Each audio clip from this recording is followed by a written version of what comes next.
Why is Canada, once America's closest friend, now standing in the streets protesting a president they once trusted? To further defend American auto workers, President Donald Trump imposed a 25% tariff on all foreign automobiles, boasting that Hyundai would not have invested even 10 cents in America without such measures. But behind this so-called economic victory lies an unfolding diplomatic storm that has left Canada reeling. This is not just about cars or factories. It is about the fragile bond between neighbors, now strained by what many call economic tyranny. In Ottawa, hundreds gathered, outraged at Trump's policy moves and his relentless rhetoric. The message was clear: Canadians would not stand by while their livelihoods were used as bargaining chips. The protests were not spontaneous anger. They were a reflection of a deeper betrayal felt by a country that once saw the United States as an unwavering ally. Prime Minister Mark Carney, facing this crisis just days before hosting the G7 summit, has had to navigate a path that balances diplomacy with defense. He must steady Canada's economy, calm its people, and keep the summit from becoming Trump's personal stage for economic threats. Unlike Trump's showmanship, Carney's approach is calm yet firm. Canada must build resilience at home to counter unjustified tariffs. When Trump threatened to increase tariffs further, he made clear that this was less about negotiation and more about cornering allies into submission. Canada's auto industry, deeply intertwined with America's, suddenly faced massive uncertainty. Jobs, towns, and entire communities were now hostages in an economic standoff. As Trump flexes tariffs like a club, Canada's response has turned from frustration to a resolute pushback. The image of the US president as a trusted partner has been replaced by that of a bully. Trump's supporters see this as strength. Canadians see it as destruction. This is not how friends treat friends. This is how dominators treat the dominated. Meanwhile, a new wave of protests has spread across Canada, from Vancouver to Halifax. Demonstrators call them the No Kings protests, a powerful rejection not just of one president's policies, but of the notion that Canada should kneel before any tyrant. These rallies, numbering in the thousands and spanning nearly 2,000 locations, signal a nationwide reckoning. Canadian parliamentarians have echoed this anger in the heart of government itself. Former MP Charlie Angus called Trump a clear threat to Canadian sovereignty and American democracy. He didn't mince words. Canada could no longer pretend the United States under Trump was a reliable ally. The shock is not just at the tariffs, but at what they symbolize: an attack on the pillars of Canadian identity, fairness, diversity, and peaceful partnership.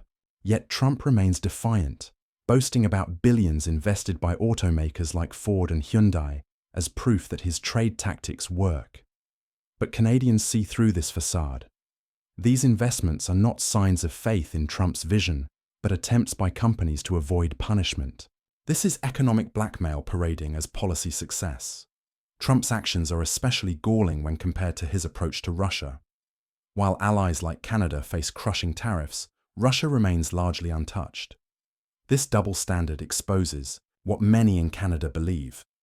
Trump is not motivated by fairness or economic logic, but by personal dominance and the need to punish dissenters while sparing those who pose no challenge. In response, Mark Carney has reshaped the G7 summit to shield it from Trump's sabotage.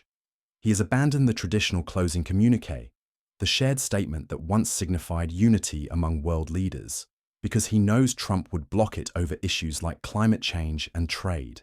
Instead, Carney has orchestrated separate statements on individual topics.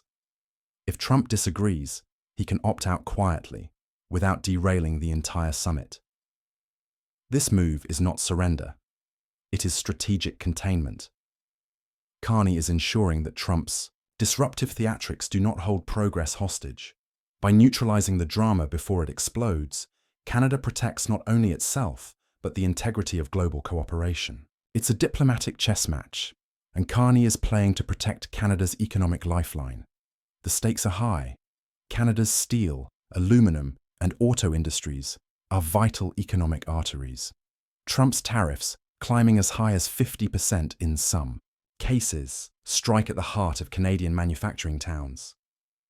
Workers in these sectors are not abstract statistics. They are families whose futures are being traded for political points. Trump's defenders point to new jobs and foreign capital flowing into the US. But Canadians know this is not true partnership. It is a forced tribute extracted under threat of more tariffs.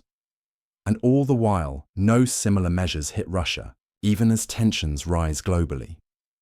It is a policy that punishes the loyal and spares the unpredictable. Canada, however, is not bowing. Parliamentarians, business leaders, and ordinary citizens are standing shoulder to shoulder. They demand that Carney push back with every diplomatic tool available. They want a leader who will defend Canada's sovereignty, not negotiate it away for temporary economic relief. This G7 summit is not merely a diplomatic event. It is a test of Canada's resolve. For Carney, the goal is to avoid a repeat of 2018 when Trump stormed out of Canada after insulting then Prime Minister Trudeau. By working closely with other G7 leaders like the UK and France ahead of time, Carney has built a coalition that won't leave Canada isolated when Trump tries to dominate the narrative. Where Trump isolates, Carney includes. Where Trump pressures, Carney builds bridges. This careful groundwork has earned Carney respect among allies, reinforcing Canada's image not just as a peacekeeper, but as a clever strategist in a turbulent era. Even those who once doubted Carney's political experience now acknowledge his steady hand amid a chaotic summit. For Canadians, this moment is bigger than one man or one summit. It is a reminder of what makes their country strong: resilience, unity, and a refusal to be bullied. The protests sweeping the nation are not fleeting anger. They are the voice of a country reclaiming its pride. Trump's tariff threats may shake economies, but they have also awakened a tougher Canada, one willing to fight back with strategy, alliances, and an unbreakable commitment to fairness. In the end, when the summit closes and the motorcades leave, what will matter most is not the noise Trump creates, but the quiet resolve Canada has shown. In a world of showmen, it is still the statesmen who shape the future. And for now, Canada stands ready, not just to host the world, but to lead it through the storm.